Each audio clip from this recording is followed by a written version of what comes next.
नमस्कार, मी आहे अनघा. फूडी अनघा या यूट्यूब चॅनलवर तुमचं स्वागत आहे.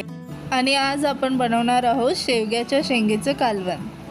त्यासाठी लागणारं साहित्य आपल्याला लागणार आहे 3 शेवग्याच्या शेंगा, 1 टोमॅटो, थोडीशी कोथिंबीर, 4 ते 5 पाकळ्या लसूण, थोडासा कढीपत्ता, तेल, अर्धी वाटी तुरीची डाळ, थोडासा शेंगदाण्याचा कूट, 3 ते 4 चमचे घरचा मसाला, चवीनुसार मीठ आणि हळद.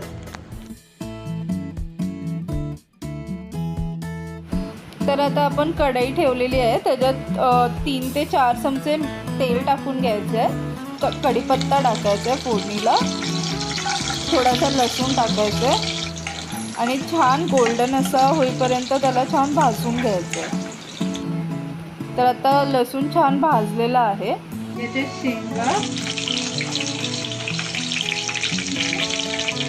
ते छान परतून घ्यायचे आहेत तेलात. आता आपण त्याच्यात टाकणार आहे टोमॅटो,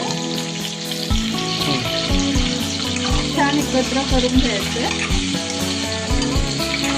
आणि आता त्याच्यावर आपण 5 मिनिटांसाठी झाकण टाकतो. तर आता आपण झाकण काढून घेणार आहोत आणि एकदा छान परत परतून घेणार आहोत. आता आपल्याला त्याच्यात टाकायची भिजवलेली तुरीची डाळ, ती पण आपण छान तेलात फ्राय करून घेणार आहोत.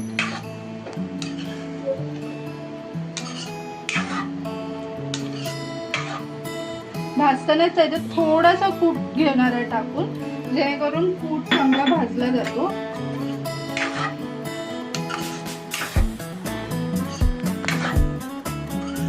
त्यात थोडं मीठ चवीनुसार आणि हळद टाकणार आहोत आणि 3 ते 4 चमचे घरचा मसाला, थोडीशी कोथिंबीर आणि छान एकजीव करून घेणार आहोत.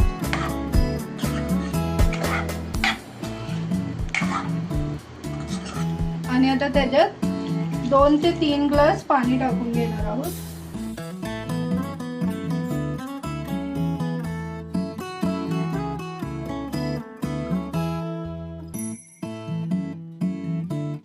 चला, आता छानशी अशी उकळी आलेली आहे कालवणाला. आपण कोथिंबीर टाकू आणि गॅस बंद करून देऊ. तर अशा प्रकारे शेवग्याच्या शेंगेचं कालवण तयार झालेलं आहे.